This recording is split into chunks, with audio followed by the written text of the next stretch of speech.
Baik, bismillahirrahmanirrahim. Assalamualaikum warahmatullahi wabarakatuh. Selamat pagi Bapak-Bapak, Ibu-Ibu semua. Salam sejahtera untuk kita semua. Sebelumnya, perkenalkan saya Dr. Aryan Andika Agung Wibawa.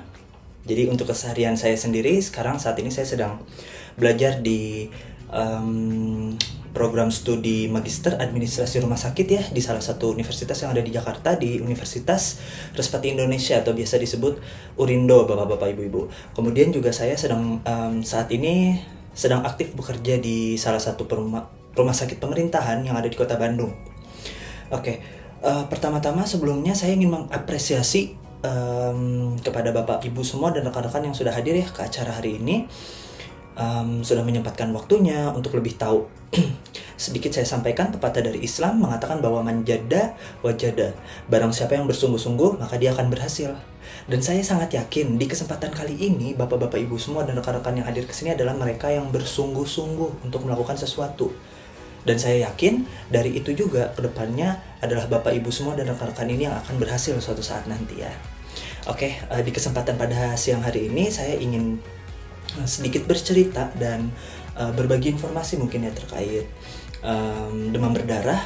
Mungkin saya awali dengan cerita.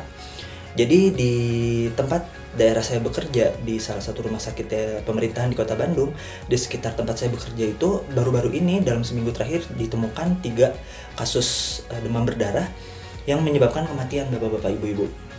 Menyebabkan kematian. Sebenarnya dari cerita ini tuh yang membuat saya khawatir ataupun sedih. Dari kasus ketiga kematian ini, itu tuh warga-warga di sekitar tempat saya bekerja itu tuh menganggap tidak peduli dan mengabaikan penyakit demam berdarah ini gitu.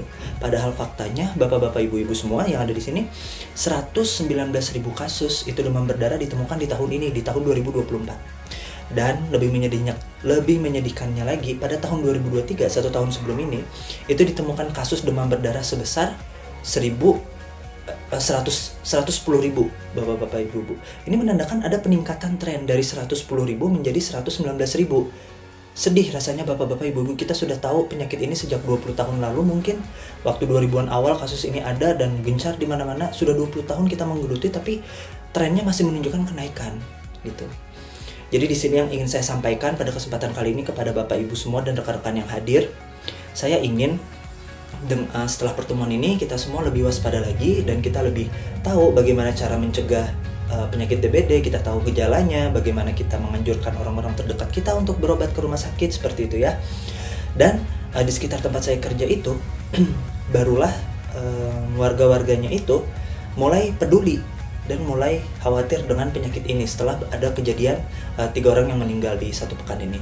Yang saya harapkan dan saya inginkan dari Bapak Ibu semua dan rekan-rekan yang ada di sini, jangan sampailah ada kejadian dulu baru kita sadar, tapi mari kita sadar agar tidak ada kejadian seperti itu ya. Sebelumnya saya ingin bertanya kepada Bapak Ibu dan rekan semua yang ada di sini, kira-kira ada yang tahu apa itu demam berdarah? Bapak-bapak, Ibu-ibu, ya, penyakit yang disebabkan oleh nyamuk ya, yang biasanya seperti demam gitu ya. Ada lagi yang ingin berpendapat? Baik, di sini saya ingin meluruskan ya, atau memberitahu mungkin kepada Bapak Ibu atau rekan yang belum tahu, dan saya ingin meluruskan kesalahpahaman. Jadi banyak yang menganggap bahwa demam berdarah ini disebabkan oleh nyamuk Bapak-bapak, Ibu-ibu. Tapi faktanya ternyata yang menyebabkan penyakit DBD ini adalah virus dengue. Bukan nyamuk Bapak-bapak, Ibu-ibu.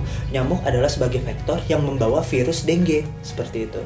Makanya nanti kita akan bercerita terkait bagaimana penghentian penyebaran nyamuk ini atau penghentian penyebaran penyakit ini kita bisa lakukan 2. Kita hambat pertumbuhan virusnya ataupun kita hambat penyebaran nyamuknya, seperti itu. Jika 2 ini kita lakukan, tidak akan ada lagi kasus DBD di sekitar kita. Seperti itu ya. Jadi perlu diingat bahwa penyebab dari kasus DBD ini adalah virus dengue. Kemudian untuk gejala-gejalanya, apakah ada Bapak-bapak, Ibu-ibu yang tahu gejalanya? Ya. Demam. Demam. Kemudian yang lain? Bintik-bintik merah. Bintik-bintik merah ya. Jadi bintik-bintik merah dan demam. Jadi sebenarnya ada banyak gejala DBD, tapi memang salah satu yang khasnya adalah bintik-bintik merah di tangan. Biasa kita sebut itu peteki Bapak-bapak, Ibu-ibu. Mungkin kalau kita terdengar dengan hanya demam saja, mungkin banyak penyakit yang bermanifestasi demam ya. Mungkin COVID juga bisa, atau penyakit radang usus atau radang paru-paru juga bisa, seperti itu ya. Tapi biasanya yang khas pada DBD itu selain dia ada demam, kemudian ada ruam bintik-bintik merah, biasanya dia juga ada sesak. Kenapa bisa sesak? Nanti kita cerita. Kemudian bisa ada diare ataupun bisa ada mimisan dari hidung seperti itu. Bisa sakit lambung, nyeri belakang mata seperti itu. Itulah gejala-gejala yang ada pada kasus demam berdarah.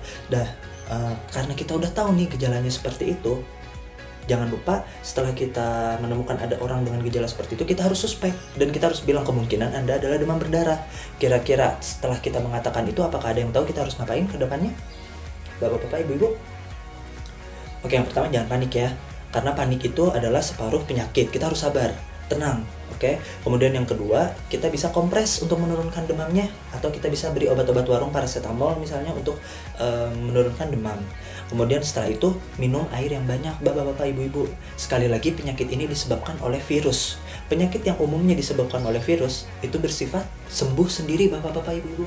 Jadi gejala DBD yang kita tangani adalah untuk menangani gejala-gejala yang ada seperti demam, kita turunkan demamnya seperti itu. Terus kenapa harus banyak minum? Karena minum ini dia dapat menggantikan cairan tubuh. Virus dengue ini dia akan menyebabkan cairan yang ada di dalam pembuluh darah itu akan bocor keluar, bapak-bapak, ibu-ibu. Sehingga cairan ini bisa masuk ke sel, bisa masuk ke sel paru sehingga parunya basah dan sesak seperti itu. Atau mungkin bisa ke lambung juga, menimbulkan mual juga bisa seperti itu ya. Oke, mungkin di sini bapak-bapak, ibu-ibu semuanya juga sudah paham ya terkait apa yang harus kita lakukan jika orang di sekitar kita ada yang punya gejala DBD tadi ya. Dan setelah diberikan obat juga dan disuruh banyak minum, jangan lupa untuk memeriksakan diri ke dokter, bapak-bapak, ibu-ibu ya, untuk diperiksa lebih lanjut seperti itu.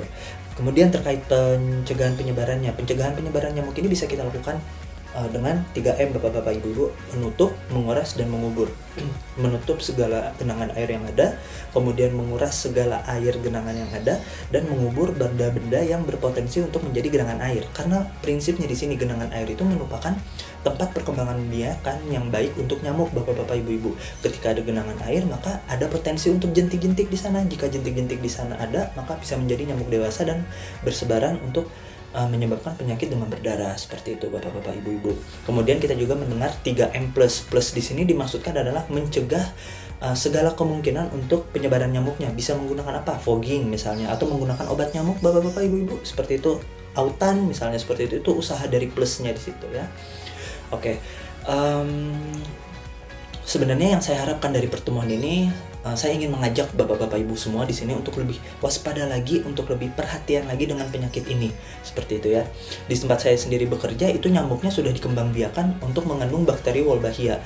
Bakteri Wolbachia ini adalah bakteri-bakteri yang ada di serangga arthropoda biasanya, yang dimana jika dia ada di dalam nyamuk itu, dia akan menghambat pertumbuhan dari virus dengue.